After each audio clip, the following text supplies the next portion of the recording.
ও আচ্ছা, দাজ্জাল কি মানুষ না জিন নাকি? দাজ্জাল কি, এটা ফেরেশতা নাকি জিন না মানুষ, কি? এটাও একটা প্রশ্নের বিষয়। কিভাবে দেখুন, আল্লাহ নবী সাল্লাল্লাহু আলাইহি ওয়াসাল্লাম বলেন নূহ আলাইহিস সালামের সময়ও নূহ আলাইহিস সালাম তার কওমকে দাজ্জাল সম্পর্কে সতর্ক করেছেন। তার মানে পৃথিবীর সূচনা থেকে সে পৃথিবীতে ছিল এবং সে বের হবে শেষ জামানায়, এবং বের হয়ে সে তার অনুসারীদেরকে নিয়ে বিশ্বটাকে শাসন করবে। তার মানে অনেক লম্বা একটা হায়াত সে পেয়েছে। কোন জাতি এত লম্বা হায়াত পায় বলেন তো? কোন জাতি, মানব জাতি এত লম্বা হায়াত পায়? একটা মিস্টেরিয়াস ক্যারেক্টার দাজ্জাল। সে কি? তারপরে দেখুন, নবী সাল্লাল্লাহু আলাইহি ওয়াসাল্লাম একটা হাদিসের মধ্যে বলেছেন যে তাকে ওই তামিম দারির ওই দ্বীপে বন্দী করে রাখা হয়েছে। আপনারা হাদিসে জানেন, অনেকে জানেন। থাকা অবস্থায় তাকে সাহাবীরা দেখেছেন অনেক বিশাল আকৃতিতে, ঠিক আছে? এবং সাহাবীদেরকে সে প্রশ্ন করছিল, তামিম দারিকে প্রশ্ন করছিল যে বাইসানের খেজুর বাগানে খেজুর কি ধরে? বলে হ্যাঁ ধরে। সে বলছে অচিরেই আর ধরবে না। তারপরে বলছে তাবারিয়া হ্রদে কি পানি আছে? সাহাবীরা বলছেন আছে। বলছে অচিরেই পানি থাকবে না। তোমাদের ওই উম্মি নবীর কি খবর?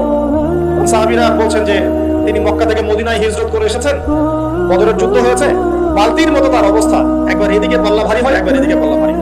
বদরে জিতেছেন, উহুদে বিপর্যস্ত হয়েছে। তখন এই ব্যক্তি বলছে যে তোমাদের জন্য উত্তম হবে ওই ব্যক্তির অনুসরণ করা। দাজ্জাল এই কথা বলছে, তোমাদের জন্য উত্তম হবে ওই উম্মি নবীর অনুসরণ করা। সাহাবীরা জিজ্ঞাসা করছেন আপনি কে? তো সে বলছে যে আমি হচ্ছি দাজ্জাল,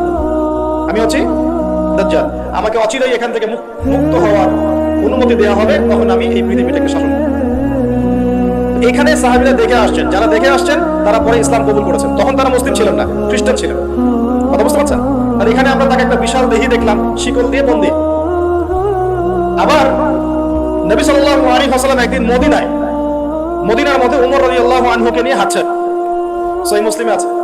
খবর পাওয়া গেল যে মদিনায় একটা যুবক ছেলে আছে, ইহুদি মায়ের সন্তান, একটা যুবক ছেলে যার চুলগুলো কোঁকড়ানো, চোখটা একটু ফোলা, যার আলামতগুলো দাজ্জালের সাথে মিলে যাচ্ছে। তখন নবী সাল্লাল্লাহু আলাইহি ওয়াসাল্লাম ওমর ইবনে খাত্তাবকে নিয়ে ওদের বাসায় গেলেন। দেখলেন খেজুর বাগানে সে বসে আছে, মনোযোগ দিন।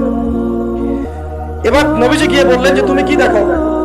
সেই ছেলেটা বলছে আমি আরশ দেখি। আরশ বোঝেন? সিংহাসন। কোথায় তোমার আরশ? সেই ছেলে বলছে পানির উপরে। কোথায়? পানির উপরে। নবীজি বলছেন তুমি তো তাহলে শয়তানকে দেখো। নবীজি বলছেন তুমি কি বিশ্বাস করো যে আমি শেষ নবী? সেই ছেলে বলছে আপনি কি বিশ্বাস করেন যে আমি নবী?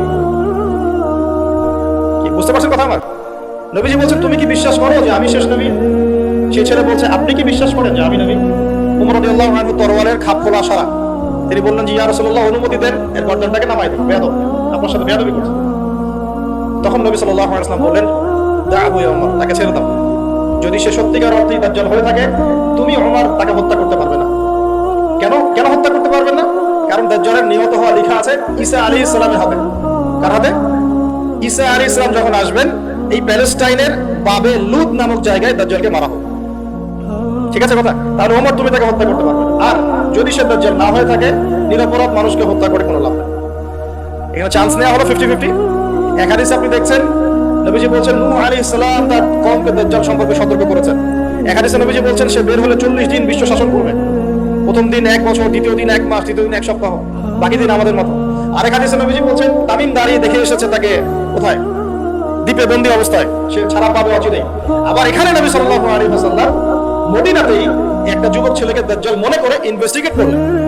আপনার কাছে কি সাবজেক্টটা সহজ মনে হচ্ছে না কঠিন? খুব সহজ কি না কঠিন? চিন্তা করতে হবে কি হবে না? এতই জটিল একটা ক্যারেক্টার। শুধু তাই না, নবীজি আরো বলছেন সে যখন বের হবে 4টা জায়গার কথা পাওয়া যাচ্ছে হাদিসে। 4টা জায়গা কোত্থেকে বের হবে। এখানে কিন্তু নবীজি মদিনাতে তাকে খুঁজলেন, ইনভেস্টিগেট করলেন। আবার আরেকটা হাদিসে নবীজি বলেছেন সে যখন বের হবে শেষ জামানায়, তখন মক্কায় ঢুকতে পারবে না, মদিনায় ঢুকতে পারবে না। আপনারা হাদিসটা জানেন না? আলেমরা তো জানেন। মক্কাতে ঢুকতে পারবে না, মদিনাতে ঢুকতে পারবে না। খোলা তরোয়াল নিয়ে ফেরেশতারা দাঁড়িয়ে থাকবেন। আবার সেই নবী মুহাম্মদ সাল্লাল্লাহু আলাইহি ওয়াসাল্লাম মদিনাতে এই ছেলেটাকে দাজ্জাল ভাবছেন, ইনভেস্টিগেট করছেন। তারপরে তারা সতর্ক ছিলেন। এই ছেলের নাম ছিল ইবনে সাইয়্যিদ। কি নাম? ইবনে সাইয়্যিদ নাম রাখবেন। এর একটা বিস্ময়কর ক্যারেক্টার। আবার সেই নবী সাল্লাল্লাহু আলাইহি ওয়াসাল্লাম বলেছেন শেষ জামানাতে দাজ্জাল বের হবে খোরাসান থেকে। কোন জায়গা? খোরাসান বলতে কোন জায়গা? এটা মূলত এর হার্ট হচ্ছে আফগানিস্তান, এর পাশে যে বেলুচিস্তান, এই যে উজবেকিস্তান, ইরানের কিছু অংশ, এই পুরো জায়গাটা, শুধু একটা দেশ না, পুরো জায়গাটা এর হার্ট হচ্ছে আফগানিস্তান। খোরাসান থেকে বের হবে। আরেক হাদিসে নবীজি বলছেন সে ইস্পাহান থেকে বের হবে। কোন জায়গা? ইস্পাহান এখন ইরানে। এখন ইরানে ভৌগোলিক বিষয় যখন তখন চেঞ্জ হয়ে যায়, হয় কি না? আগে কি ইরাক ইরান এরকম পার্ট ছিল? আগে কি এভাবে এই 52টা দেশের ভাগ ছিল? লেবানন, জর্ডান, সৌদি আরব, ইরাক, ইরান এরকম ভাগ ছিল? এক অঞ্চল ছিল শাম, একটা হেজাজ, একটা নাজদ, এরকম আর কি ভাগ ছিল। তো এটা চেঞ্জ হয়। ওই হাদিসে আসছে ইস্পাহান থেকে একটাতে আসছে ইরাক এবং শাম। ইরাক এবং শাম। শাম বলতে বোঝাচ্ছি এই পুরো প্যালেস্টাইন, লেবানন, জর্ডান পুরো অঞ্চলটাই শাম। আর ইরাক তো আপনারা জানেন, ইরাক এবং শামের মাঝখানের একটা রাস্তা থেকে বের হবে। 3টা জায়গা। আরেকটা 4 নাম্বার খাল্লা। খাল্লা নামে একটা জায়গা থেকে সে বের হবে। আরে খাল্লা আপনি গুগলে সার্চ দিয়ে পাবেন না। গুগলের সাথে দাজ্জালের অনুসারীদের একটা সম্পর্ক আছে, আপনার ফেসবুকের সাথেও আছে, প্রযুক্তিগুলোর সাথেও আছে, নিউক্লিয়ার ওয়েপন্সের সাথেও আছে, বর্তমান ব্যাংকিং সিস্টেমের সাথেও আছে, এবং বর্তমান গ্লোবাল পলিটিক্যাল অ্যাফেয়ার্সের সাথেও দাজ্জালের অনুসারীদের সরাসরি সম্পৃক্ততা আছে। আমি বলি নাই দাজ্জালের সম্পৃক্ততা আছে, দাজ্জালের অনুসারীদের সরাসরি সম্পৃক্ততা আছে। এটা বোঝার জন্য আপনাকে সূরা কাহফ পড়তে হবে। কেন সূরা কাহফ? কারণ সূরা কাহফ পড়লে আল্লাহ আপনার ভিতরের চোখ খুলে দিবেন ইনশাআল্লাহ। এখন আপনার ভিতরের চোখ বন্ধ। কেন বন্ধ? বিকজ আপনি প্রত্যেক জুমায় সূরা কাহফ পড়ছেন না। যখন প্রত্যেক জুমায় সূরা কাহফ অর্থ সহ পড়বেন বা অ্যাট লিস্ট তেলাওয়াত করবেন, দেখবেন ইনশাআল্লাহ আল্লাহ আপনার ভেতরের চোখ খুলে দিবেন। তো দাজ্জাল সাবজেক্টটা কি জটিল মনে হচ্ছে না সহজ মনে হচ্ছে? জটিল। এখন এত জটিলতায় আমরা গেলাম না, আমরা সহজ জায়গায় থাকি। সহজ জায়গাটা হচ্ছে সে বিশ্বটাকে শাসন করবে, এবং ন্যায় বিচারের ভিত্তিতে শাসন করবে কি? উত্তর না, সে সারা বিশ্বে ফিতনার ফাসাদ সৃষ্টি করবে। যারা তাকে ফলো করবে সে তাদেরকে সমৃদ্ধি দিবে, যারা তাকে ফলো করবে না সে তাদেরকে দুর্ভিক্ষ দিবে।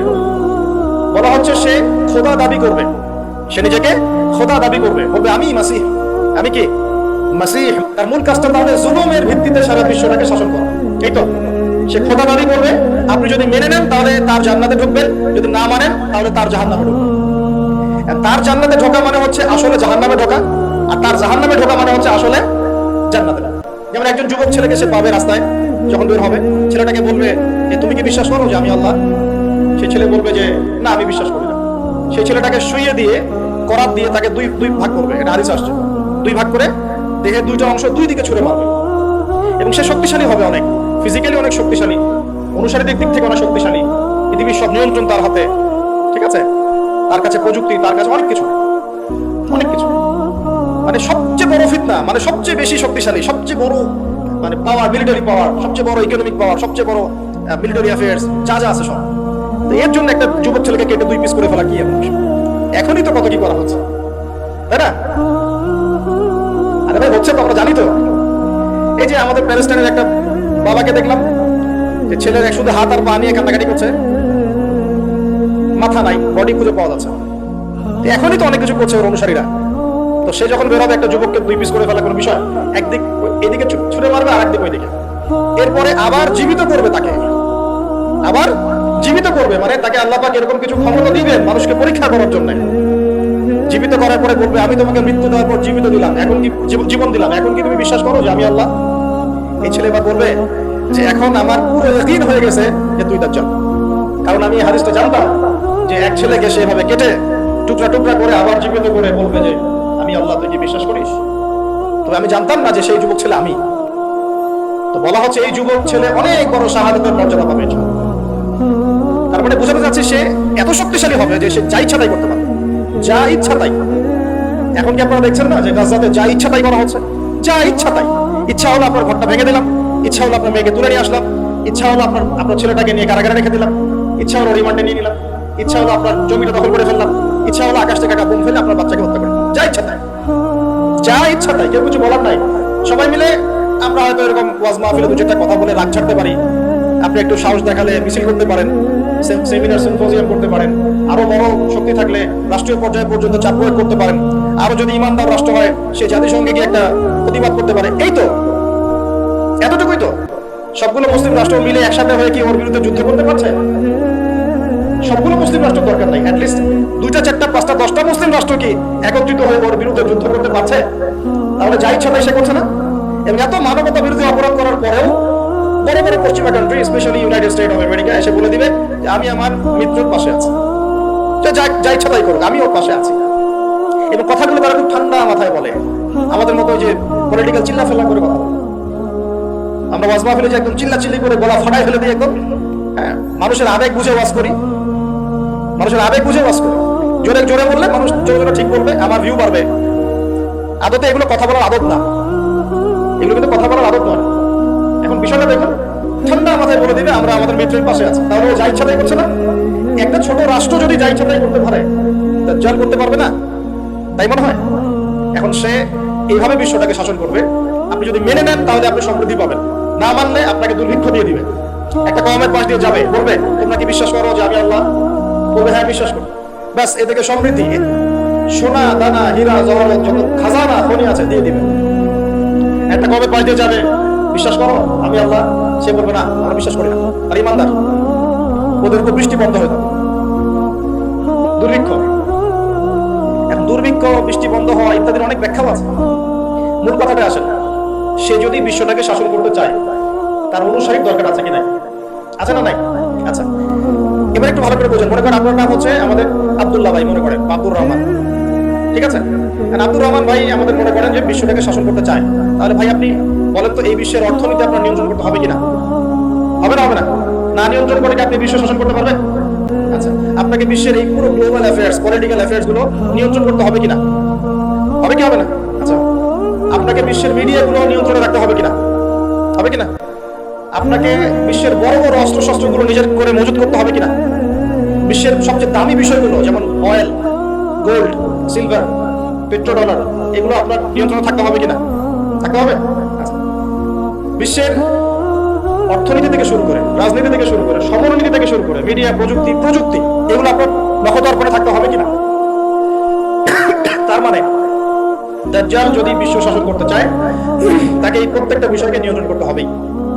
এখন আমার প্রশ্ন, সে কাদেরকে নিয়ে বিশ্ব শাসন করবে? উত্তরটা হাদিস থেকে নিয়ে নেবেন। নবী সাল্লাল্লাহু আলাইহি ওয়াসাল্লাম বলেছেন, সে ইহুদিদেরকে নিয়ে বিশ্ব শাসন করবে। মুসলমানদেরকে নিয়ে না, বৌদ্ধদেরকে নিয়ে না, খ্রিস্টানদেরকে নিয়ে না, অন্য কাউকে নিয়ে না। কাদেরকে নিয়ে?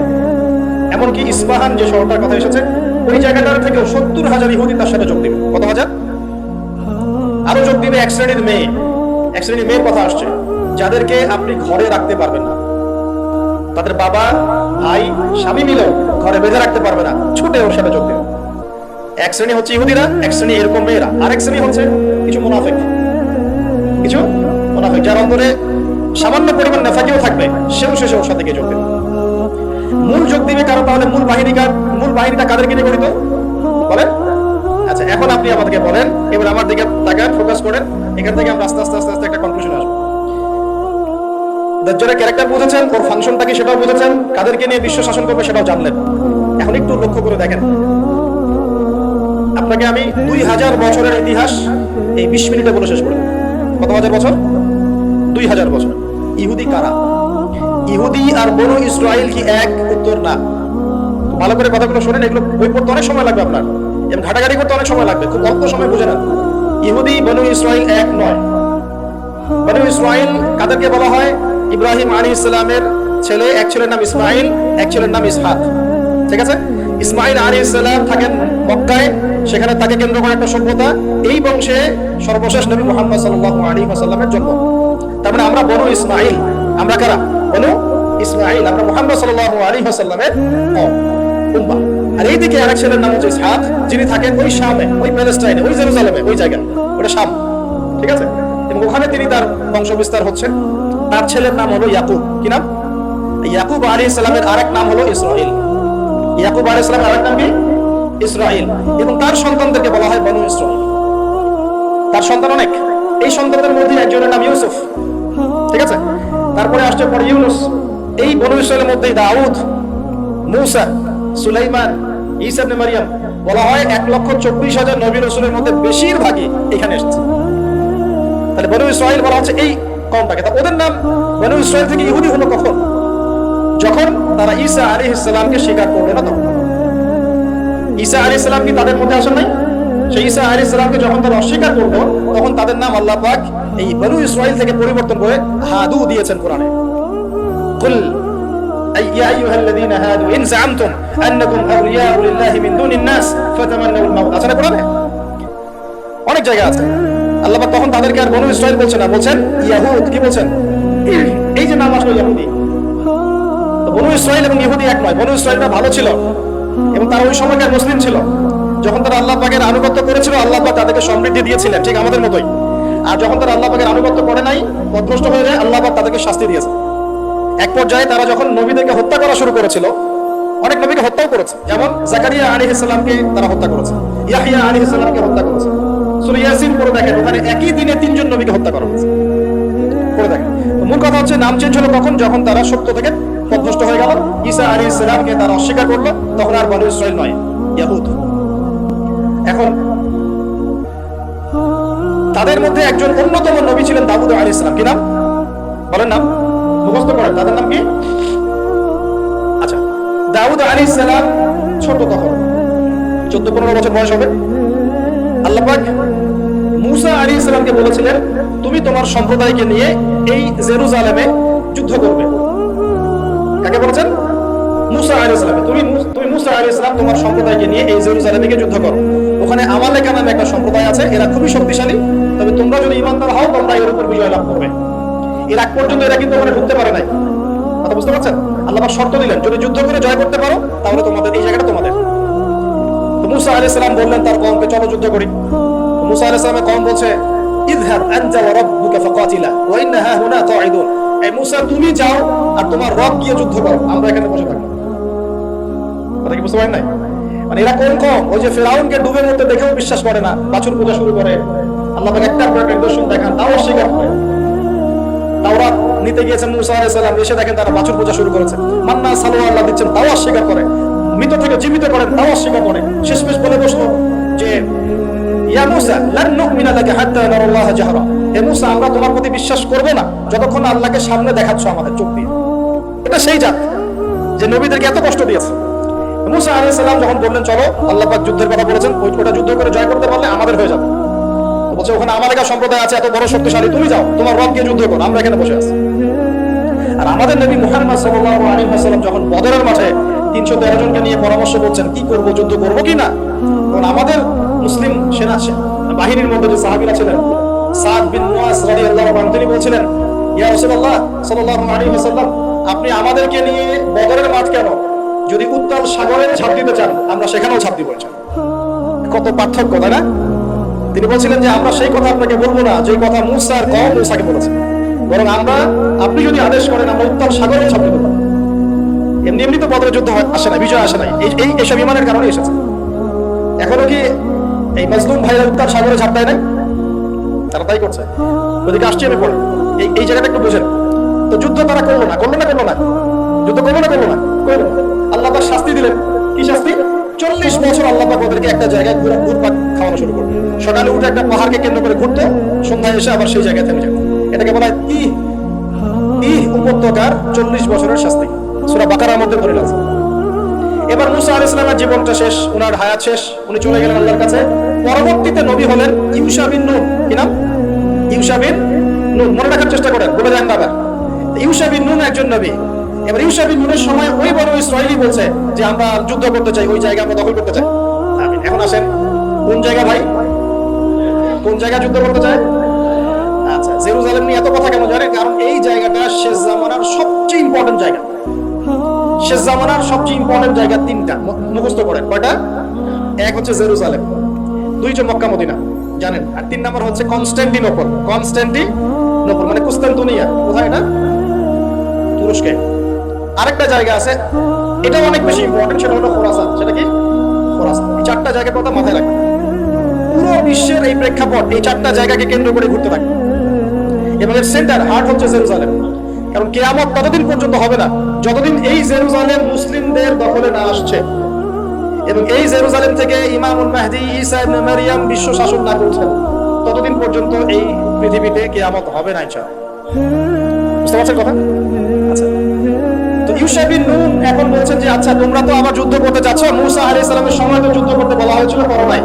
এখন যদি আবার যুদ্ধের কথা বলা হয়, যদি তোমরা আবার পালায় যাও, তখন তখন তারা বলছে ওয়ামা লানা আল্লা নুকাতিলা ফি সাবিলিল্লাহ, কেন আমরা আল্লাহর রাস্তায় যুদ্ধ করব না? ওয়াকাদ উখরিজনা মিন দিয়ারিনা, আমাদেরকে আমাদের বাড়িঘর থেকে বের করে দেওয়া হয়েছে, ওয়া আবনাইনা, আমাদের সন্তান থেকে বিচ্ছেদ করানো হয়েছে, কেন যুদ্ধ করব না? অবশ্যই যুদ্ধ করব। তো বলছি ঠিক আছে, তাহলে আমি আল্লাহর কাছে দোয়া করলাম। করেন, আল্লাহর কাছে দোয়া করা হলো, আল্লাহ পাক বললেন যে জিহাদ ফরজ করলাম, নাও যুদ্ধ করো। ওখানে কোন সম্প্রদায় আছে? আমালেকা, অনেক শক্তিশালী, অনেক বিশাল দেহে। চিন্তা করছেন আসলে আমরা কি ধর্ম শিখতেছি, না আমরা কি আমাদের সংস্কৃতি শিখতেছি, না আমরা কি আমাদের ইতিহাস শিখতেছি? আসলে আমরা শিখতেছি নাকি? আমরা শিখতেছি স্মার্টফোন, টিকটক। বিশ্বাস, ঢাকা শহরে এই 15 থেকে 20 বছরের ছেলে মেয়েদের যা অবস্থা দেখলে আমাদের চোখ দিয়ে পানি বের হয়। আবার শুকরিয়া আদায় করি, আলহামদুলিল্লাহ ওই যুগে আমরা, এই যুগটা আমরা এইভাবে নষ্ট করিনি, আলহামদুলিল্লাহ। কি একটা অবস্থা! এদের অর্ধেকের সাইকোলজি নষ্ট করে দিয়েছে বিভিন্ন মুভিজ, সিনেমা। এখনকার অনেক মুভিজে দেখায় যে সে গ্যাংস্টার হচ্ছে, গ্যাংস্টার হওয়াটা একটা প্যাশন। ওইটা দেখে দেখে সে নিজেও গ্যাংস্টার হওয়ার চেষ্টা করে, সাইকোলজি নিয়ে খেলে। আমি দেখি না, আমাকে বলা হয়েছে। এগুলো উৎসাহিত করে মানুষকে এই ধরনের গুন্ডামি কাজ করতে, প্রেমিকাকে নিয়ে পালায় যাবে, এটা করবে সেটা করবে। এগুলো তো উৎসাহিত হয়ে ছেলেমেয়েরা এই কাজ করবে। না পড়াশোনা করতেছে, না ইতিহাস জানে, না সংস্কৃতি, না বিশ্ব, না অর্থনীতি, না ধর্ম। আসলে আসি কোন দিকে? এর চেয়ে আমাদের এর আগের এইজ যাদের বয়স এখন 50, 60, এই জেনারেশনটা মাশাআল্লাহ অনেক ভদ্র ছিল। আমি হলফ করে বলতে পারি, আমার কথা আপনারা মন খারাপ করেন না, এটা আমার কনফিডেন্স থেকে বলছি। এখন যদি আরেকটা মুক্তিযুদ্ধ হয়, এই জেনারেশন অস্ত্র হাতে নিতে পারবে না। ওই অস্ত্র হাতে নিবে ওই যাদের বয়স 40, ওই 50, এরাই। আমাদের এই যে কিশোর গ্যাং, টিকটক জেনারেশন আর যুবক সমাজকে আপনি খুঁজেই পাবেন। আল্লাহ পাক আমাদেরকে হেফাজত করুন। আর এটার জন্য ভাই, আমাদের যাদের দাড়ি পেকে গেছে আমরা দায়ী সমানভাবে। কারণ আপনি নিজের ফিকির করেছেন, আপনার সন্তানের ফিকির কোথায়? ছেলে সারা রাত পর্ন দেখে, আপনার মেয়ে সারাদিন ছেলেদের সাথে কথা বলে, আপনার মেয়ে ছেলে যে ডেট করতেছে এখানে ওইখানে, জেনা করতেছে, মদ খাচ্ছে, গাড়ি নিয়ে ধুমসে ড্রাইভ করতেছে মেয়েকে নিয়ে। আপনি মনে করতেছেন বাচ্চা ছোট আছে, বড় হলে ঠিক হয়ে যাবে। সুবহানাল্লাহ, আপনি বাচ্চাকে পড়াচ্ছেন না, কোরআন শেখাচ্ছেন না, হাদিস শেখাচ্ছেন না। জেনারেল লাইনে যে পড়াচ্ছেন, জেনারেল লাইনে পড়াশোনা করার পরে সে হচ্ছে নাকি? কি শিখলো? স্যারকে দেখে থাপ্পড় মারে। এখনকার ছেলেপেলে অনেকে স্যারকে সম্মান করে। স্যার নকল ধরে ফেলেছে, স্যারকে এক থাপ্পড় দিল। গুন্ডামি শিখেছে, গুন্ডামি, আদব, সবর, নীতি নৈতিকতা, এগুলো নাই, উঠে যাচ্ছে দিন দিন। আমি আসলে ওয়াজ করবো কি নিয়ে, যাতে অনেক বড় ইস্যু। সত্যি কথা বলতে দেখেন, আমরাও স্কুলে পড়েছি, কলেজে পড়েছি, কিন্তু আমরা তো বেয়াদব ছিলাম। বেয়াদবি এক জিনিস আর দুষ্টামি এক জিনিস। আমরা দুষ্ট ছিলাম, খুব দুষ্ট ছিলাম, দুরন্ত, খেলাধুলা পছন্দ করতাম, দুরন্ত, দুষ্টামি করতাম। সাথে সাথে আমাদের একটা ফ্রেন্ডলি সম্পর্ক ছিল, বন্ধুর মতো। কিন্তু আমরা কখনো বেয়াদবি করি না। এখন দেখবেন ওয়াজে আলেমদের সামনে গিয়ে বেয়াদবি করতেছে, ওলামায়ে কেরামের সামনে যে একটু মানে ভদ্রভাবে কিছু কথা বলে, মাসালা জিজ্ঞাসা করে, ওখানেও গিয়ে বেয়াদবি করে। কথা বলাই জানে না কিভাবে কথা বলতে হয়। আল্লাহর ওয়াস্তে ভাই, আকীদার, আমলের, এই যে আখলাকের সংশোধন করেন, না হলে আমাদের সামনে মহা বিপর্যয় অপেক্ষা করছে। আল্লাহ পাক আমাদের সবাইকে কথাগুলো বোঝার তৌফিক দান করুন, বলি আমিন। অনেক লম্বা হয়ে যাবে, ওদিকে যাচ্ছি না, মূল জায়গা থেকে একটু শেষ করে দেব। আপনারা অনেকক্ষণ ধরে অপেক্ষা করছেন, একটু একটু খেয়াল করেন। আর ইউশা বিন নুনের কাছে এখন এরা বলছে নেতা দাও, নেতা। তো ইউশা বিন নুন বলছে ঠিক আছে, আমি দোয়া করলাম। আল্লাহ পাক তালুতকে নেতা বানালেন। কাকে? তালুত। এখন বনু ইসরাইল বলছে ওর নেতৃত্ব আমরা মানি না। কেন মানো না? যে ওর তো টাকা পয়সা নাই, ওর তো স্ট্যাটাস নাই। যে আমাদের কাছে নেতৃত্বের মানদণ্ড যেগুলা, আমরা টাকা পয়সা দেখে নেতা মানি না। আপনার টাকা নেই, আপনি নেতা হতে আসছেন কেন? আপনার স্ট্যাটাস নাই, আসছেন কেন? ও বনু ইসরাইল একই কথা বলছে, ওর তো টাকা নাই, স্ট্যাটাস নাই, নেতা হবে কেন? তখন আল্লাহ পাক বলছেন যে ওয়াজাদাহু বাসতাতাউ ফিল ইলমি ওয়াল জিসম। আল্লাহ পাক তো তালুতকে দুটো কোয়ালিটি দিয়েছেন। আল্লাহ পাক তাকে শারীরিক শক্তি দিয়েছিলেন এবং জ্ঞান দিয়েছেন, প্রজ্ঞা এবং জ্ঞান দিয়েছেন। তার নেতৃত্বের মানদণ্ড কয়টা এখানে পেলেন? দুটা। শারীরিক শক্তি থাকতে হবে ঠিকঠাক, ফিজিক্যালি স্ট্রং না হলে তো সে ডিল করতে পারবে না। আর মেধা থাকতে হবে, জ্ঞান। আসলে কি এই দুইটা এখন নেতৃত্বের মানদণ্ড? সুবহানাল্লাহ, অদ্ভুত সিস্টেম বিশ্ববাসীকে দেওয়া হয়েছে। বিশ্ববাসীকে একটা অদ্ভুত সিস্টেম দেওয়া হয়েছে। একজন মেজর, একজন কর্নেল, একজন বিসিএস ক্যাডার মানুষ এমন একজন মানুষকে স্যালুট করে যে মানুষটা অক্ষর জ্ঞান নাই, নামও স্বাক্ষর করতে পারে, এবং সে বিভিন্ন জায়গায় দুর্নীতি করে আসছে, টাকা পয়সা লুটপাট করে আসছে। একজন বিসিএস ক্যাডার এবং একজন আর্মি অফিসার, একজন জেনারেল, একজন মেজর, তাকে স্যালুট করতেছে। কি সিস্টেম! অথচ তার চাইতে এই ব্যক্তি নেতৃত্ব পাওয়ার অনেক বেশি যোগ্য। জ্ঞান তার আছে এবং শারীরিক শক্তি তার আছে, তার প্রশিক্ষণ আছে, সবকিছু তার মধ্যে আছে। কি সিস্টেম বিশ্ববাসীকে দেওয়া হয়েছে! সুবহানাল্লাহ। আমি ফিলোসফিও পড়েছি অনেকদিন। অ্যারিস্টটল এবং প্লেটোদের যুগে এটাকে বলা হতো দি কমিউনিটি অফ ফুলস। একটা পড়ে দেখবেন, স্যার সলিমুল্লাহ লিখে অনেকগুলো বই আছে, এর মধ্যে পড়ে অজ্ঞতার একটা যুগ, অজ্ঞতার শাসন, অজ্ঞতার কমিউনিটি। বাদ দেন, এখানে ইউশা বিন নুন নেতৃত্ব দিলেন কাকে? তালুতকে। ওরা বললো মানি না, তো আল্লাহ পাক মনোনয়ন করেছেন, এখন না মানলে তোমরা আযাব ভোগ করবা। তারপর তারা মেনে নিল, এবার যুদ্ধে যাচ্ছে। ওই জেরুজালেম মুক্ত করতে যাচ্ছে, যে জেরুজালেম এখন তারা মুক্ত করতে যাচ্ছে, ওই জেরুজালেম তালুতের বাহিনী মুক্ত করতে যাচ্ছে। বলে তো তালুত এবং বনু ইসরাইল তখন ভালো না খারাপ? ভালো না খারাপ? তারা কি মুসলিম না মুসলিম? তারা তখন মুসলিম না মুসলিম? মুসলিম। তারা তখন ইউশা বিন নুনের উম্মত, তারা কে ছিল মুসা আলাইহিস সালামের উম্মত। এবার তালুত বললেন যে আল্লাহ পাক তোমাদেরকে পরীক্ষা করবেন, সামনে নদী আছে, এই নদীর পানি পান করতে পারবে না, যদি পান করো তাহলে তোমাদের নাম কাটা, তোমরা আর যুদ্ধে অংশগ্রহণ করতে পারবে না। ফামান শারিবা ফালাইসা মিন্নি, যে ব্যক্তি এখান থেকে পানি পান করবে সে আমার অন্তর্ভুক্ত না। ওয়া লাম ইয়াত'আমহু ফাইন্নাহু মিন্নি, যে ব্যক্তি এখান থেকে পানি পান করবে না সে আমার সাথে যুদ্ধে যেতে পারবে। ইল্লা বিগুরফাতিন বিয়াদি, মানে এক অঞ্জলি পানি শুধু পানি পান করতে পারবে, এক অঞ্জলি, এতটুকু বেশি। ফাশারিবু ইল্লা কলিলাম মিনহু, আল্লাহ পাক বলেন ওদের বেশিরভাগই পানি পান করলো, অল্প কিছু বাদ দিয়ে। অল্প কিছু সংখ্যা তাফসীরে এসেছে 313 জন বাদ দিয়ে, 313 জন বাদ দিয়ে, 313 যে বদরে এখানেও। এবার এই 313 জনকে নিয়ে তালুত এগিয়ে গেল, গিয়ে দেখলো বিশাল বাহিনী, বাপরে বাপ, একদম আমালেকা সম্প্রদায়ের। সেখানে নেতৃত্ব দিচ্ছে ওদের সেনাপতি, তার নাম জালুত। কি নাম? জালুত। এবং এই জালুতের বাহিনী দেখে মুসলিম বাহিনী বলছে যে লা তাকাতা লানা বিজালুতি ওয়া জুনুদি, এই জালুতের বাহিনীর সাথে পেরে ওঠার ক্ষমতা তো আমাদের এখন হবে না। কিন্তু যারা ভেবেছিল যে আল্লাহর সাথে সাক্ষাৎ করতে হবে, যারা ঈমান দৃঢ় ছিল, তারা বলেছিল কাম মিন ফিআতিন কলিলাতিন গালাবাত ফিআতান কাসীরাতান বিইذনিল্লাহ, তোমরা ভয় পেও না, আল্লাহর হুকুমে বহু ছোট ছোট দল বড় বড় দলের উপর বিজয় লাভ করেছে।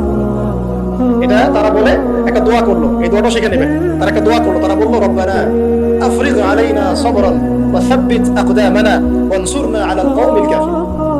আর আল্লাহ পাক বলেন ফাহাজামু বিইذনিল্লাহ, আল্লাহ পাকের হুকুমে তারা এই মাত্র 313 জন নিয়ে জালুতের বিশাল বাহিনীকে পরাজিত করে। বুঝতে পারছেন? এবং এই বাহিনীতে দাউদ আলাইহিস সালামও ছিলেন, তখন তিনি ছোট। দাউদ আলাইহিস সালাম জালুতকে হত্যা করলেন। কিভাবে হত্যা করলেন সেটা আসছে, যে এই গুলতি নিক্ষেপ করেছিল দাউদ আলাইহিস সালাম, আর তার চোখে গিয়ে লাগে জালুতের, এতেই জালুত মারা যায়। তো এখন মূল কথাটা হচ্ছে, দেখুন এই বনু ইসরাইল এই যুদ্ধে জয়লাভ করে এই বাইতুল মুকাদ্দাস বা জেরুজালেম জয় করলো। এই যে তারা প্রথমবার এখানে ঢুকলো, এর আগ পর্যন্ত কিন্তু ঢুকতে পারে না। এবার আল্লাহ পাক তাদেরকে বললেন তোমরা এখানে যদি আমার আদেশগুলো মেনে চলো, এই জায়গা তোমাদেরই, তোমরা এখানে থাকবে। কিন্তু যদি তোমরা আদেশ না মানো, আমার বিরুদ্ধাচরণ করো, তোমাদেরকে এখান থেকে বের করে দিই। আর আল্লাহ পাক এটা বলেও দিলেন লা তুফসিদুন্না ফিল আরদি মাররাতাইন, তোমরা কিন্তু দুইবার সীমা লঙ্ঘন করবা, আমি কিন্তু সতর্ক করছি তোমাদেরকে। কয়বার? দুইবার। এবার দাউদ আলাইহিস সালামের সময় তারা খুব সুন্দর ছিল, একদম রুলিং স্টেট। বলা হয় যে দাউদ আলাইহিস সালামের সময় তারা ওই জেরুজালেম থেকে বিশ্বকে শাসন করেছে। ঠিক আছে? দাউদ আলাইহিস সালামের পরে আসলো তার ছেলে সুলাইমান, নাম কি? সুলাইমান আলাইহিস সালাম। এই সময় আরো সমৃদ্ধি লাভ করলো, এত সমৃদ্ধি যে বাতাসের উপর নিয়ন্ত্রণ। জিনরা ডুবুরির কাজ করে পাথর এনে দেয়, জিনরা ডুবুরির কাজ করে মনোমুক্ত এনে দেয়। জিনদেরকে দিয়ে যে বাইতুল মুকাদ্দাস নির্মাণ করা যায় আবার, তাই না? এই যে বাইতুল মুকাদ্দাস। তারপরে বাতাসকে যদি বলেন এখান থেকে আমাকে নিয়ে যাও, 1 মাসের পথ 1 বেলায় চলে যাচ্ছে। পিঁপড়া হাঁটছে, সুলাইমান আলাইহিস সালাম পিঁপড়ার ভাষা বোঝেন, পাখির ভাষা বোঝেন, তারা তেলাওয়াত করেন, মাছ এসে তেলাওয়াত শুনে। মানে এমন একটা সভ্যতা, এই সভ্যতা পৃথিবীতে আসেনি কখনো। এবং আপনি যতই সায়েন্স এন্ড টেকনোলজির কথা বলেন না কেন, এই লেভেলে আপনি যেতে পারবেন কখনো পারবে না। কারণ সুলাইমান আলাইহিস সালাম একটা দোয়া করেছিলেন, রব্বি হাবলি মুলকান, আল্লাহ আমাকে এমন রাজত্ব দান করুন, লা ইয়ামবাগি লিআহাদ, যেমন রাজত্ব আপনি কাউকে দেন নাই। পৃথিবীর ইতিহাসে সুলাইমান আলাইহিস সালামের মতো রুলিং স্টেট কোনোদিনও ছিল না, আসবেও না। সুলাইমান আলাইহিস সালাম এবং তার অনুসারীরা তখন ভালো ছিলেন এবং জেরুজালেম থেকে তারা বিশ্ব শাসন করেছেন। এবার শুরু হলো তারপরে অধঃপতন। অধঃপতন শুরু হতে হতে এমন একটা জায়গা চলে গেল যে জেনা, এই মদ খাওয়া, এই সুদ খাওয়া, এই মানুষকে হত্যা করা, এমনকি নবীদেরকে হত্যা করা, এমন কোনো পাপ নাই করতে বাকি রাখলো। এমন কোনো পাপ নাই, মানে নবীদেরকে পর্যন্ত জবাই করে হত্যা করেছে। আর কি কিছু বলতে হবে? আল্লাহ পাক যে ওয়াদা করেছিলেন যদি ফাসাদ সৃষ্টি করো এখান থেকে বের করে দেবো। এবার আল্লাহ পাক একটা বাহিনী পাঠালেন। এই বাহিনীটা পাঠিয়েছেন ইরাকের ব্যাবিলন থেকে। কোন জায়গা? ইরাকের ব্যাবিলন। এই বাহিনীর রাজার নাম ছিল নেবুজাত নেজার। কি নাম বলেন? নেবুজাত নেজার। সে ছিল মূলত অগ্নি পূজারী আর কি, তার একটা সভ্যতা, ব্যাবিলনের সভ্যতা। ব্যাবিলনের সভ্যতা কিন্তু অনেক প্রাচীন। এবার তারা গিয়ে কি করলো, এই বনু ইসরাইল যারা পথভ্রষ্ট হয়ে গেছে এদেরকে এমন মায়ের ওখানে জেরুজালেমে গিয়ে একটা একটা করে সেখান থেকে ওরা এখানে বের করে দিল, দিয়ে ওদেরকে ওই জেরুজালেমের যে মসজিদ, ওখানকার ফল ফসল যা আছে সব ডিস্ট্রয় মেসাকার করে। এখন ওরা যা করতেছে গাজার সাথে, এরকম কাজ এর চেয়ে ভয়ঙ্কর। নেবুজাত নেজার একটা একটা করে ধরে ধরে কেটে কেটে। আর বাকি যারা বেঁচে ছিল এদেরকে দাস দাস বানিয়ে শিকল দিয়ে পেঁচিয়ে ব্যাবিলনে নিয়ে গেল। তাহলে দেখেন রুলিং স্টেট থেকে বনু ইসরাইল চলে আসলে এখন কোথায়? ব্যাবিলনে, দাসত্বের শৃঙ্খল। আর তাদের ওই ফখর থাকলো শেষ। কারণ আল্লাহ ওয়াদা করেছিলেন ভালো থাকলে ভালো থাকবা, খারাপ করলে খারাপ। যেমন আল্লাহ পাক আমাদের সাথে ওয়াদা করেছেন না, উম্মতে মুহাম্মাদি যদি আমার আনুগত্য করো, মুহাম্মদ সাল্লাল্লাহু আলাইহি ওয়াসাল্লামের আনুগত্য করো, তোমরাই বিশ্বের নেতৃত্ব দিবে। আর যদি না করো, ওই যে তোমাদের উপর কাফেরদেরকে চাপাই দেবে, তাই না? এখন এরকমই আল্লাহ পাকের সুন্নাত একদম সেম। ইতিহাস খালি ঘুরছে আর ঘুরছে, কখন ওদের পাল্লে কখন আমাদের পাল্লে। বিশ্বের ইতিহাসটা একদম প্যারালাল, খেয়াল করে দেখবেন। এবার এই ব্যাবিলনে চলে আসার পরে এরা দাস, কাজ করলে খাইতে পারে, না করলে খাইতে পারে না। দেখেন কোন জায়গা থেকে আল্লাহ কোথায় নিয়ে আসলেন। আজকে আমরা যে 1200 বছর ওয়ার্ল্ডটাকে শাসন করেছি, কেউ বিশ্বাস করবে এখন? আমরা যে মুসলিম উম্মাহ প্রায় 1200 বছর মুহাম্মদ সাল্লাল্লাহু আলাইহি ওয়াসাল্লামের পর থেকে এই বিষয়টাকে আমরা শাসন করছি, এখন কেউ বিশ্বাস করবে? এখন যদি পশ্চিমারা বলে যে তোমাদেরকে স্যাংশন দিয়ে দিব, ব্যাস তখন আমাদের দেখা যায় যে সমস্যা হতে পারে। কেউ যদি বলে তোমরা যদি বাড়াবাড়ি করো টাকার মান কমে যাবে, আমরা বলি বাপরে বাপ, তাহলে তো বাড়াবাড়ি করা যাবে না। আমরা কি ওদের উপর রুল করতে পারি? এখন সরাসরি কথা বলেন না, পারি না কিন্তু একসময় পারতাম মানে ওরা জিজিয়া দিয়ে আমাদের দেশে থাকতো, জিজিয়া কর ট্যাক্স দিয়ে আমাদের দেশে থাকতো। মুসলিম উম্মাহ যখন একটা ইউনাইটেড গ্লোবাল খেলাফা ছিল তখনকার কথা বলছি। তো এভাবে পালাবদল হয়। তো ওরা কখনো ভাবতে পারে নাই যে ব্যাবিলনে এসে এইভাবে জেলের জীবন কাটাতে হবে। কেন? অবাধ্যতার কারণে। এবার আল্লাহ পাক তাদেরকে আরেকটা সুযোগ দিলেন। কি দিলেন? আরেকটা সুযোগ দিলেন। ব্যাবিলনে বসে বসে ওরা আলোচনা করে যে আমাদের কিন্তু একজন মাসিহ আসবে। কে আসবে? মাসিহ মানে হচ্ছে ত্রাণকর্তা। এই মাসিহ যখন আসবে আমরা আবার সেই জায়গা ফিরে পাবো। কি করবো আবার? কোন জায়গা বলেন? কোন জায়গা? জেরুজালেম আবার ফিরে পাবো। বুঝতে পারতেছেন কি ভাই? আলোচনা একটু কঠিন আমি জানি, বুঝতে পারতেছেন কি? আচ্ছা, আমরা আবার জেরুজালেম ফিরে পাবো। ওরা এখন এগুলো আলোচনা করে যে আমাদের তাওরাতে লেখা আছে, আমাদের তালমুদে লেখা আছে, শেষে আমাদের একজন মাসিহ আসবে। ওই মাসিহ আসলে আবার ওই জায়গা আমরা ফিরে পাবো। তোমরা টেনশন করো না, হতাশ হয় না। আমরা যেমন বলি না যে এখন দুরবস্থা চলছে, তাতে কি আমাদের মাহদি আসবেন, ঈসা ইবনে মারইয়াম আসবেন, আবার আমরা খেলাফা ফিরে পাবো, বলি কিনা? হাদিসে তো আছেও। ওরা এরকম চর্চা করে। করতে করতে আল্লাহ পাক তাদের দিকে মুখ ফিরিয়ে তাকালেন, দয়া করলেন, দয়া করে আল্লাহ পাক মাসিহকে পাঠালেন। সেই মাসিহের নাম কি? ঈসা আলাইহিস সালাম। কিন্তু এই হতভাগা জাত ঈসা আলাইহিস সালাম যে তাদের মাসিহ, এটা তারা বিশ্বাসই করলো না, বরং তাকে জারদ সন্তান বলে গালি পর্যন্ত দিল। জানেন না? মারিয়াম আলাইহিস সালামকে বললো যে কোত্থেকে সন্তান নিয়ে আসতো। মনে আছে আপনাদের? নিজেদের মাসিহকে তারা চিনতে পারলো। ঠিক আমাদের উম্মতে মুহাম্মাদির মধ্যে এমন অনেক মুনাফিক থাকবে যারা ইমাম মাহদিকে চিনতে পারবে না। দেখিয়ে ওই সময় যখন মাহদির বাহিনী বের হবে, বলবে সন্ত্রাসী বের হয়েছে। ইমাম মাহদি মানুষের মুখের ভাষায় কথা বলবেন, অস্ত্রের ভাষায় কথা বলবেন। জি, হাদিসে স্পষ্ট আছে, লা তুকাতিলুনাল ইয়াহুদ, তোমরা অবশ্যই ইহুদীদের সাথে যুদ্ধ করো। মুখ দিয়ে যুদ্ধ নয়। ওয়ালা তাকতুলুনহুম, অবশ্যই ওদেরকে তোমরা হত্যা করো। এমনকি যদি গাছের পিছনেও, পাথরের পিছনেও কেউ লুকায়, পাথর গাছ কথা বলবে, হাত্তা ইয়াকুলু শাজার, গাছ কথা বলবে গারগাট বাদ দিয়ে, ইয়া মুসলিম, হে মুসলিম, ইন্না ওয়ারাল ইয়াহুদ তাআল ফাকতুলহু, আমার পিছনে লুকিয়ে আছে, আসো হত্যা করো। বাইরে এখন আল্লাহ পাক রহম করলেন, মাসিহ পাঠালেন, চিনতে পারলো না, বিশ্বাস করলো না, তাকে জারদ সন্তান বলে গালি দিল। শুধু তাই না, ঈসা আলাইহিস সালামকে তারা হত্যার চেষ্টা পর্যন্ত করে না। হত্যার চেষ্টা তারা সূরা মাইদা নিসা পড়ে দেখেন, তারা বলে, ফখর করে বলে ইহুদিরা, ইন্না কাতালনাল মাসিহ ইবনে মারইয়াম, আমরা ঈসা আলাইহিস সালামকে হত্যা করেছি। রাসূলুল্লাহ, যে আল্লাহর রাসূল ছিল। আল্লাহ বলেছেন ওয়া মা কাতালুহু, তারা তাকে হত্যা করতে পারে নাই। ওয়া মা সালাবুহু, তারা তাকে ক্রুশবিদ্ধ করতে পারে নাই। বাল রাফাআহুল্লাহু ইলাইহি, বরং আল্লাহ পাক তাকে তার কাছে উঠিয়ে নিয়েছে। ওয়ালাকিন শুবিহা লাহু, কিন্তু ওদের ওরা ধোঁকা খেয়েছিল, মনে হয়েছিল তিনি মনে হয় মাসিহ, আসলে সে মাসিহ ছিল না। আল্লাহ পাক তাকে উঠিয়ে নিয়েছে এবং শেষ জামানায় তাকে আবার পাঠাবেন। কেন পাঠাবেন? কারণ তার কাজ এখনো বাকি আছে। তার কাজ হচ্ছে সত্যিকারের মাসিহ মিথ্যায় প্রতারক দাজ্জালকে হত্যা করা। এবং এই জেরুজালেম থেকে ঈসা আলাইহিস সালাম আবার ইসলামী খেলাফত বাস্তবায়ন, এটা তার কাজ এখনো বাকি আছে। এই কারণে তিনি যখন আসবেন, তিনি বিয়ে শাদী করবেন, তার সন্তান হবে, তার ইন্তেকালের পরে তাকে দাফন করা হবে আল্লাহ নবী সাল্লাল্লাহু আলাইহি ওয়াসাল্লামের কবরের পাশে, রওজা মুবারকের পাশে। তার কাজ এখনো বাকি আছে। তারা মাসিহকে চিনতে পারলো না। এবার আল্লাহ পাক আবার শাস্তি দিলেন, যে লা তুফসিদুন্না ফিল আরদি মাররাতাইন, তোমরা দুইবার ফাসাদ সৃষ্টি করবে। এবার কার হাতে শাস্তি দিলেন? এবার রোমানদের হাতে। ওই যে রোমান সভ্যতা, রোমানদের ইতিহাস পড়েছেন তো আপনারা, ওরা সুপার পাওয়ার ছিল তখন। রোমানরা তখন এসে 70 খ্রিস্টাব্দের কথা, মানে ঈসা আলাইহিস সালামের জন্মের, মানে ঈসা আলাইহিস সালামের নবী হয়ে আসার পরে আর 70 বছর পরের কথা, যখন তারা স্বীকার করলো না, এই রোমান বাহিনী এসে ওই যে আগে যেমন ব্যাবিলনের বাহিনী গিয়ে ওদেরকে ম্যাসাকার করেছিল, এই রোমান বাহিনী গিয়ে ওদেরকে পুরো ম্যাসাকার করলো। আবার এই জেরুজালেম ধ্বংস হলো, মসজিদ ডিস্ট্রয় হলো, ওদেরকে হত্যা করা হলো, দাসত্ব শৃঙ্খলা আবদ্ধ করলো, এভাবে ওদেরকে আবার ম্যাসাকার করলো। দুইবার আল্লাহ শাস্তি দিলেন। তবে এবার তারা দাসত্বের শৃঙ্খলা আবদ্ধ হয় নাই, বিশ্বের বিভিন্ন জায়গায় ছড়িয়ে ছিটিয়ে গেছে। কোথাও 10 জন, কোথাও 20 জন, কোথাও 50, কোথাও 100, এইভাবে আস্তে আস্তে ছড়িয়ে ছিটিয়ে গেছে। ওরা আর এক জায়গায় থাকতে পারে না। ওদেরই একটা অংশ গিয়ে মদিনায় আশ্রয় নিয়েছে। কোথায়? মদিনা, যার নাম ইয়াসরিব। ওই সময়কার কথা বলছি, কিন্তু প্রায় 1400 বছর আগের কথা বলছি আমি, 1500, 1000, 2000 বছর আগের কথা বলছি। মদিনায় আশ্রয় নিয়েছে 3টা গোত্র, বনু কুরাইজা, বনু কাইনুকা, বনু নাজির। আমার সাথে বলেন একটা, বনু কুরাইজা, বনু কাইনুকা, বনু নাজির। কোথায় আছে ওরা বসে? মদিনায়। কেন মদিনায়? কারণ ওই যে তাওরাতে আছে, মাসিহকে তো স্বীকার করলো না, শেষ জামানে একজন নবী আসবে, সে ওই আরব থেকে আসবে, অপেক্ষা করছে মদিনায়, যে সেই নবী আসলে ইসলাম কবুল করে আমরা আবার সম্পৃক্ত হব। বুঝতে পারছেন? তারা অপেক্ষা করছে ওখানে মুহাম্মদ সাল্লাল্লাহু আলাইহি ওয়াসাল্লামের জন্য। আল্লাহর নবী আসলেন, 13 বছর মক্কায় দাওয়াতি কাজ করলেন, পরে মদিনায় হিজরত করে গেলেন, তাদেরই দরজায় গেলেন, তাদের সাথে দেখা করলেন, তাদেরই কিবলায় 17 মাস নামাজ পড়লেন। তাদের কিবলা মানে বাইতুল মুকাদ্দাস, প্রায় 16 মাস বা 17 মাস নামাজ পড়লেন। কিন্তু তারপরেও ঠিক যেমন করে তারা ওদের মাসিহকে চিনতে ব্যর্থ হলো, একইভাবে তারা মুহাম্মদ সাল্লাল্লাহু আলাইহি ওয়াসাল্লামকেও চিনতে পারল না। মাসিহকে গ্রহণ করলো না, মুহাম্মদ সাল্লাল্লাহু আলাইহি ওয়াসাল্লাম। এরপরে শত্রুতা শুরু হলো। আপনারা জানেন আল্লাহর নবীকে বারংবার তারা হত্যার চেষ্টাও করেছে। আল্লাহ নবী বনু নজিরের দেয়ালে হেলান দিয়ে আছেন, উপর থেকে পাথর ফেলে হত্যা করার চেষ্টা করা হয়েছে।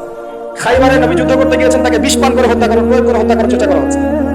তার ওদের চরিত্র কি বদলালো? বদলিয়েছে? বদলায় নাই। আপনারা কি ওদের পটভূমি বুঝতে পারছেন, ইতিহাস? এবার নবী সাল্লাল্লাহু আলাইহি ওয়াসাল্লামকে আল্লাহ পাক যুদ্ধের আদেশ করলেন।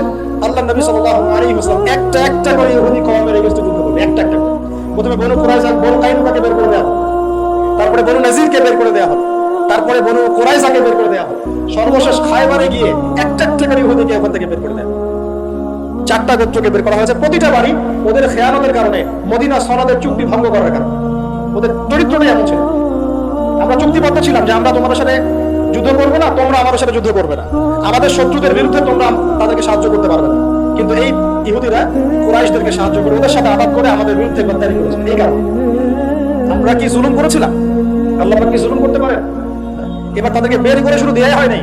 আমাদের নবী সাল্লাল্লাহু আলাইহি ওয়াসাল্লাম ইন্তেকালের কয়েকদিন আগে বলে গিয়েছিলেন, ইন্তেকালের কয়েকদিন আগে, যে আমার ইন্তেকালের পরে এই জাজিরাতুল আরব থেকে তোমরা ইহুদিদেরকে বের করে দিও। কে বলে গেছেন? আর সেই কওমের সাথে এখনকার মধ্যপ্রাচ্যের যে আরব কান্ট্রিগুলো আছে, এরা উপরে না, ভিতরে ভিতরে হাত পেতে আঘাত করে বসে আছে। লজ্জা আমাদের, লজ্জা, ধিক্কার আমাদের। ওদের ওদের প্রত্যক্ষ পরোক্ষ মদদে এই রাষ্ট্রটা টিকে আছে। চতুর্দিক থেকে 8-10টা মুসলিম কান্ট্রি মিলে যদি একত্রিত হয়, ওখানে থাকতে পারতো? তাই মনে হয়? মসনদের জন্য, দুনিয়ার স্বার্থে, অর্থের স্বার্থে আমরা এই কাজগুলো করেছি, করে যাচ্ছি, এখনো করে যাচ্ছি। আতাদের হিস্ট্রি বলতে গেলে সারা রাত যাবে, আপনাদের ধৈর্য ধরতে পারবেন না। এই 1917-18 সালের দিকেও এই নাজদিরা, 1917-18 সালের দিকেও নাজদিরা এই ব্রিটেনের সাথে আতাত করে তুর্কিদের নিয়োজিত যে ইয়ারা ছিল, শাসকরা ছিল, তাদের বিরুদ্ধে বিদ্রোহ করে আরব রাষ্ট্র কায়েম করেছে। আপনি শুধু এতটুকু জেনে রাখেন যে তারা এই জায়গায় আসতে পারতো না যদি মুসলমান মুনাফিকরা ওদের সাথে আতাত না করতো। আল্লাহ নবী তাদেরকে বের করে দিলেন এবং ইন্তেকালের কয়েকদিন আগে বলে গেলেন যে বাকিগুলোকে তোমরা বের করে দিও। তাদের সাথে আমাদের আজকে এই আতাত। এখন আসেন, এই অবস্থা চলে যাওয়ার পরে মুসলিমরা বিশ্ব শাসন করেছে। প্রথমে 4 খলিফার যুগ চলে গেছে, উমাইয়াদের যুগ চলে গেছে, আব্বাসীয়রা চলে গেছে, ফাতিমিরা চলে গেছে, আন্দালুসিয়া চলে গেছে, তারপরে মামলুক শাসন চলে গেছে, মুঘলদেরটা চলে গেছে, তুর্কিদেরটা চলে গেছে। এইভাবে প্রায় 1200 বছর এই বিশ্বের মধ্যে আমরা দাপটের সাথে মাথা তুলে শাসন করেছি। তখন এই বনু ইসরাঈল আর বনু ইসরাঈল নাই, এরা হয়ে গেছে ইহুদি। কি হয়ে গেছে?